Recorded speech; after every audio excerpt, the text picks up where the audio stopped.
You know that moment when you watch a weird movie or game trailer and you just sit there, cross your arms, look at the screen and just go, huh.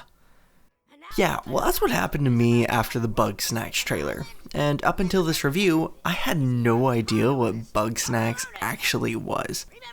Well, it turns out it's a first-person narrative-driven adventure game, and a very weird one at that. You play as a journalist traveling to Snacktooth Island for a story, but when you arrive, it turns out the person who invited you there went missing.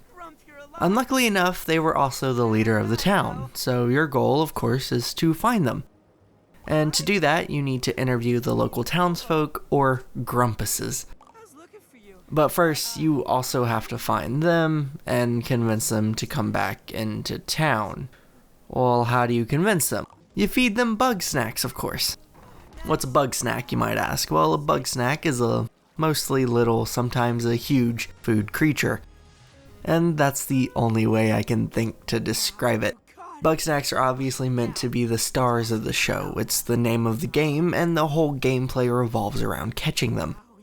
It's not as easy as you might think at first. They have different traits and personalities. Some Bugsnax won't care about you, and others might run and hide in a bush and absolutely refuse to leave if you get too close to them. You even have ones that are jerks and will try to fly off with your traps. The main challenge of Bugsnax is trying to figure out how to catch them. It's not overly difficult, but you will have a few moments where you just need to take a step back and think. Then you'll kind of have that aha moment where everything clicks and makes sense. I mentioned the Bugsnax were meant to be the stars of the show, and for many people they absolutely will be. But for me, it was the grumpuses. I hate saying that word, it just feels wrong, but the townspeople are incredibly well written and actually funny.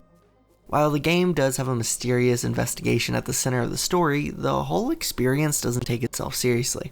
Each character will fall into some sort of trope, but they manage to pull it off. In addition to being well written, the characters also have great voice acting. Just listen to some examples. Y'all just get along now. I'll catch up. So, Philbo, personality type, squeeb. Skills, none. Friends, none. It says that because you wrote that in yourself. Like I said, they fall into tropes, and maybe it's just my style of humor, but I love it. There aren't many games where I genuinely enjoyed almost all of the character interactions. Unfortunately, there are some downsides. Later on, when you learn how the game thinks, catching the Bugsnax is no longer a challenge. You just end up going through the motions at that point. There's also no fast travel, and very few shortcuts to take. That means you're constantly running through regions you've already been through many times before. The big problem with this is each region has its own loading screen, and that gets to be very annoying when you're just trying to run across the map. Another minor annoyance is I couldn't figure out how to drop the Bugsnax I'd collected, if it's even possible to do so. All in all, for a $25 game, it's not too bad. It's funny, and if you're looking for a collect them all type of game, you'd probably enjoy this one. An easy 7 out of 10 for me. Thank you for watching our review of Bugsnax. If you enjoyed it, leave a like and subscribe. You can keep up with us outside of YouTube over on Twitter and Instagram at InputSource or by using the links in the description. Game links can be found down there as well.